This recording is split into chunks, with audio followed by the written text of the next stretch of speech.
Today's news, these criminals are found to have no alibi. Incoming reports from today told the defendant was guilty as they had no alibi. There's no alibi.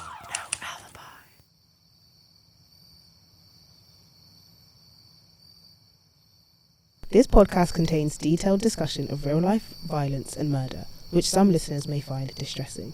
Listener discretion is advised. Please be aware that this episode includes descriptions of crime scenes and sensitive material.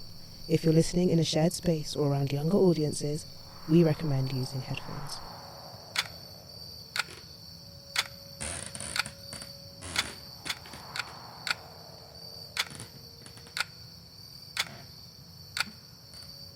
It's after midnight in Villisca, Iowa.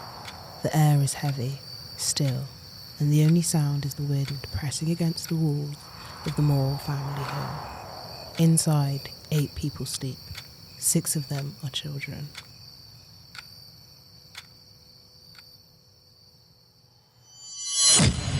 No one in Villisca would ever sleep quite the same after this night.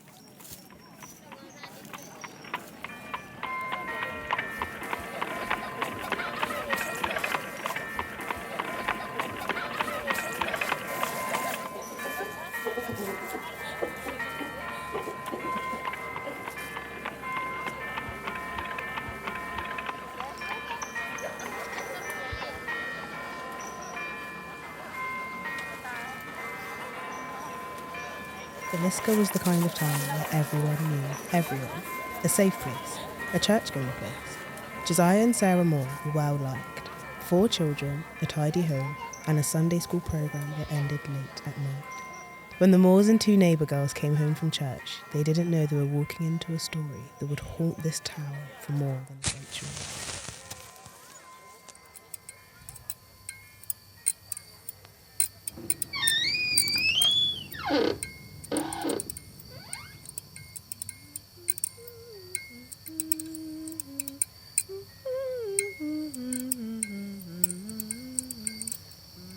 Earlier that day, the town had been buzzing with its usual Sunday rituals. Families gathered on porches, children chasing each other down dusty roads, the warm air with the sound of the church bells. As evening fell, lamps glowed behind lace curtains, one by one, until Villisca was dotted with small pockets of golden light. Nothing about the night felt unusual.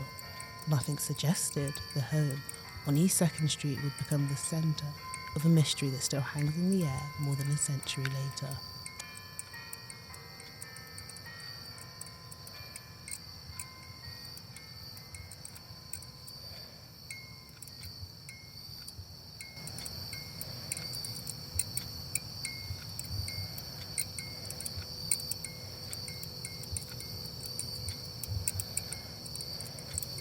Some time after midnight, someone walked through the unlocked back door. No one heard him, or if they did, they didn't wake up in time to tell anyone.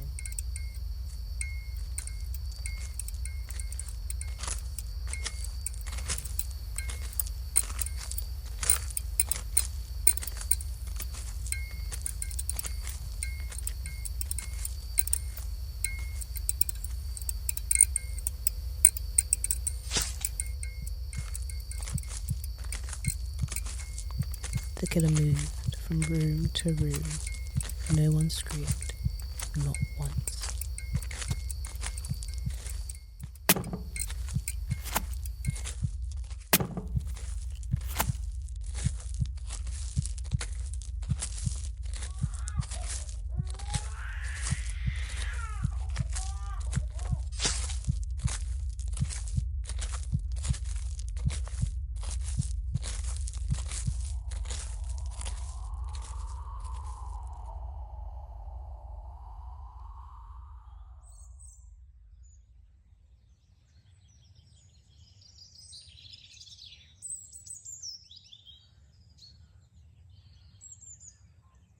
By sunrise, the house was silent again.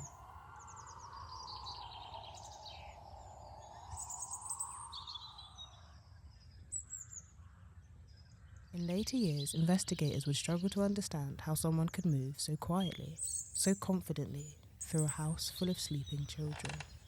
But the Moore's home was old. It groaned and breathed with the wind.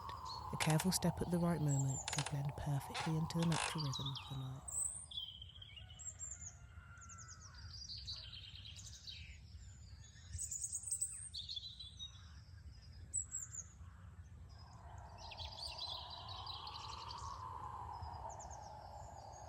Some people say a house can remember, that sometimes the silence it leaves behind is louder than the noise that came before.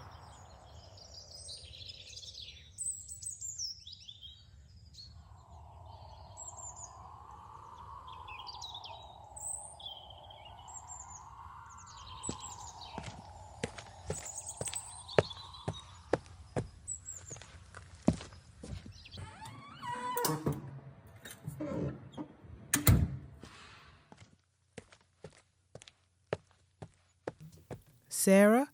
Josiah? It's me, Mary Peckham. You home?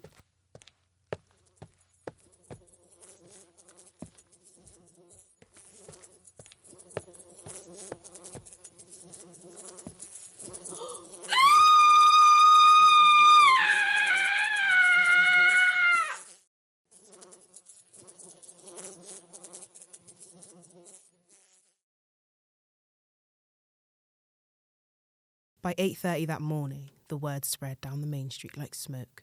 The Moors were gone, all of them. Every mirror in the house was covered, every window shrouded, and the axe left leaning by the bed.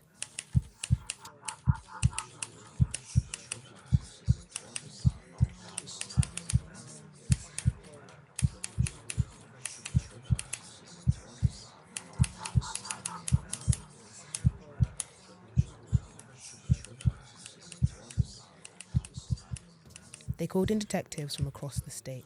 They interviewed preachers, drifters, even a state senator's brother. Theories multiplied, but evidence vanished.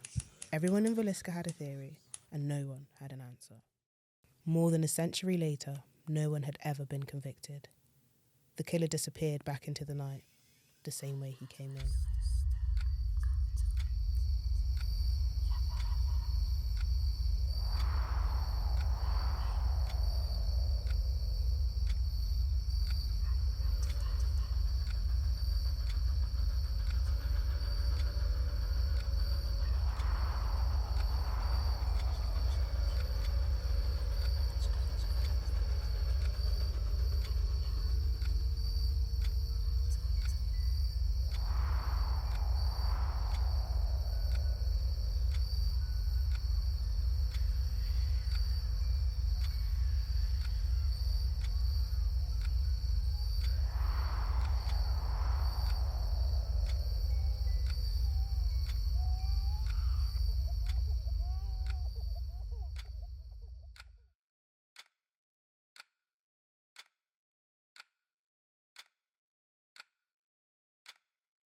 If you visit Villisca today, the Moore house still stands.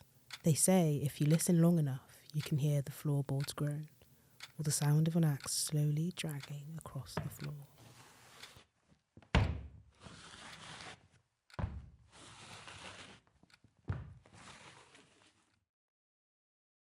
People visit the home for many reasons. Curiosity, fascination, a need to understand what happened inside those walls. Some leave with nothing more than a chill. Others swear they heard footsteps upstairs, or felt the weight of someone watching them from a darkened doorway.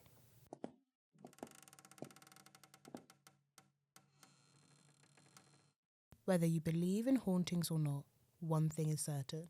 The story of Villisca lingers in the air, in the floorboards, in unanswered questions that refuse to fade.